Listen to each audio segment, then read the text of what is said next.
Vivo Y500 কেন এই ফোনটা না কেনা উচিত? ভাই, 37,000 টাকা দিয়ে আপনি একটা ফোন কিনবেন কমপক্ষে আপনি 3 থেকে 4 বছর ইউজ করার জন্য। যদি আপনি ইউজ না করতে পারেন শান্তিমতো, তাহলে এই ফোনটা কেনার চেয়ে না কেনাটাই আমাদের জন্য বেটার। অ্যান্ড যদি 26 সালে এসে আপনি ভিডিও সেট আপের জন্য ভালো ক্যামেরা অ্যান্ড পারফরমেন্সের জন্য ভালো চিপসেট এবং নেটওয়ার্কের জন্য 5G সেট আপ না পান, তাহলে এই ফোনটা অবশ্যই ইগনোর করা আমাদের জন্য উচিত বলে আমি মনে করি। তো আসসালামু আলাইকুম, আমি ফাহিম চৌধুরী বরাবর আপনাদের মাঝে চলে আসছি টেক ইন্টেলিজেন্ট থেকে আরো একটি ভিডিও নিয়ে। তো এই ভিডিওতে আমরা কি নিয়ে আলোচনা করবো সেটি তো আপনারা বুঝেই গেছেন। তো আমরা এই ফোনটার ভালো দিকগুলা এবং খারাপ দিকগুলা আপনাদের মাঝে তুলে ধরার চেষ্টা করবো। তো চ্যানেলটি সাবস্ক্রাইব করে আমাদের ভিডিওটি শেষ পর্যন্ত দেখতে থাকুন। তো আমরা এই ফোনটির প্রথমে ভালো দিকগুলা তুলে ধরার চেষ্টা করবো। তো যেহেতু এই ভিভো Y500টা ব্যাটারি সেগমেন্টের একটা ফোন, সেহেতু এই ফোনে ইউজ করা হয়েছে 8100 মিলিঅ্যাম্পিয়ারের বিশাল একটা ব্যাটারি, যেটা দিয়ে অনায়াসে 2 থেকে 3 দিন ইজিলি এই ফোনটা উইদাউট চার্জে চালাতে পারবেন। তারপর হচ্ছে এখানে 120 হার্টজের একটি অ্যামোলেড ডিসপ্লে পেয়ে যাবেন এই ফোনটিতে, যেখানে 5K পর্যন্ত পিক ব্রাইটনেস পেয়ে যাবেন এবং 2000 নিটস HBM পেয়ে যাবেন, যেটা দিয়ে আপনারা ইজিলি দিনের আলোতে এই ফোনটি ইউজ করতে পারবেন। এখন এই ফোনটিতে 120 হার্টজ রিফ্রেশ রেট, তারপর বেজেললেস ডিসপ্লে, এই জন্য এই ফোনটি চমৎকার লেভেলের পারফরমেন্স দেওয়ার চেষ্টা করে এই ডিসপ্লেটির কারণে। তারপর আসি এর ডুয়েল স্পিকার সেটআপ। এখানে মেইন স্পিকার এবং স্টোরিও স্পিকার থাকায় আপনার অডিও স্ট্রিমিং শোনার ক্ষেত্রে এটা একদম হাই কোয়ালিটি সাউন্ড দেওয়ার চেষ্টা করবে আপনাকে।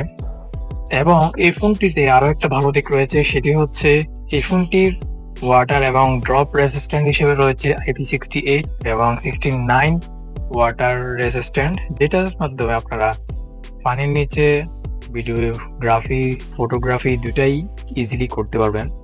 তো এই ছিল ভিভো Y500 এর একটা ভালো দিকগুলা। তো এখন আমরা খারাপ দিকগুলা তুলে ধরার চেষ্টা করব। তো প্রথমে আমরা এখানে ক্যামেরাতে আসি। ক্যামেরাতে আপনারা পেয়ে যাবেন 50 মেগাপিক্সেলের একটি মেইন শুটার। এখানে পাচ্ছেন না কোনো আলট্রা ওয়াইড ক্যামেরা এবং টেলিফোটো ক্যামেরা, শুধু পাচ্ছেন মেইন শুটার, যেটা দিয়ে আপনারা 1080 30 FPS পর্যন্ত ভিডিও রেকর্ড করতে পারবেন। তো 2026 সালে এসে এটা একদম আনইউজফুল বলে আমি মনে করি, কারণ এই বাজেটে আপনারা অন্যান্য ফোন যদি নেন তাহলে পেয়ে যাবেন 1080 60 FPS অথবা 4K 60 FPS এরকম ভিডিও রেকর্ডিং করতে পারবেন ওই ফোনগুলোতে। তো এটা একটা খারাপ দিক।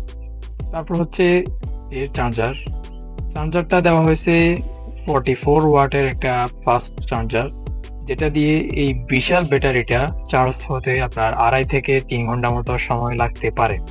তো সেহেতু আমাদের ধৈর্য তো কেমন জানেন, যাদের এতটুকু ধৈর্য নাই তারা এই ফোনটা ভুলেও কিনবেন না।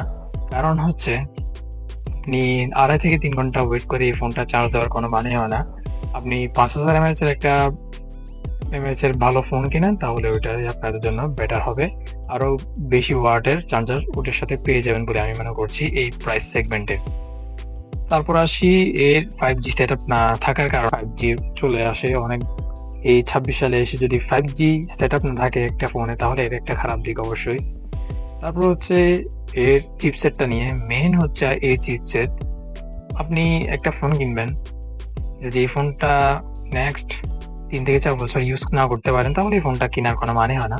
আর যদি আপনি গেমার হয়ে থাকেন, তাহলে এই ফোনটা ভুলেও আপনার কেনার না উচিত। কারণ হচ্ছে এই ফোনটিতে চিপসেট হিসেবে ইউজ করা হয়েছে UniSoC 7300 একটা প্রসেসর, যেটা আপনার এই সামান্য যারা টুকটাক ফোন ইউজ করে তাদের জন্য এই চিপসেটটা ইউজফুল। কারণ এই চিপসেটটা একদম এন্ট্রি লেভেলের চিপসেট, যেটা মাধ্যমে আপনারা গেমিং না করাই বেটার, কারণ এটার গেমিং এর ক্ষেত্রে আপনার একটা বাজে একটা ফিল দিবে।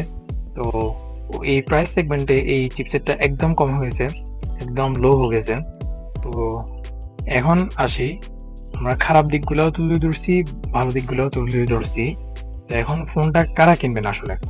যাদের ভালো ব্যাটারি দরকার, যারা 1-2 দিন চার্জ না দেওয়া ছাড়াই ব্যাটারি ব্যাকআপ পেতে চান, তারা এই ফোনটা কিনবেন। এবং যাদের ভালো ডিসপ্লে দরকার এবং হচ্ছে এই ওয়াটার রেসিস্ট্যান্ট দরকার, তাহলে এই ফোনটা তাদের জন্য। এবং কারা এই ফোনটা কিনবেন না?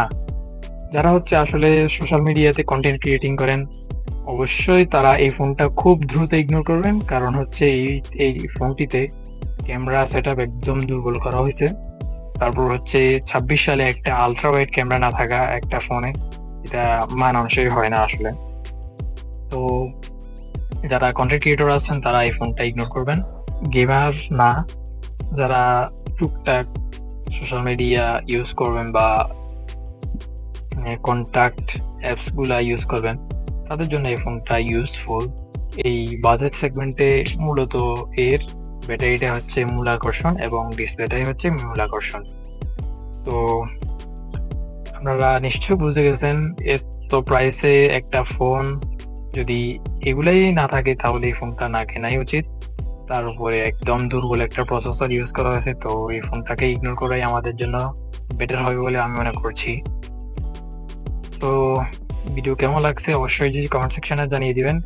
এবং এই ফোনটির প্রতিদ্বন্দ্বী হিসেবে যদি আপনারা অন্য কোনো ফোন চান, যে এই বাজেটে ভাই আপনি যদি আরেকটা ফোন কিনতে চান, তাহলে কোন ফোনটা নিয়ে আমরা কথা বলবো সেটি জানার জন্য আপনারা কমেন্ট সেকশনে জানিয়ে দিন। চ্যানেলটি সাবস্ক্রাইব করে আমাদের সঙ্গে থাকুন। আজকের মতো বিদায় নিচ্ছি। খুদা হাফেজ। আসসালামু আলাইকুম।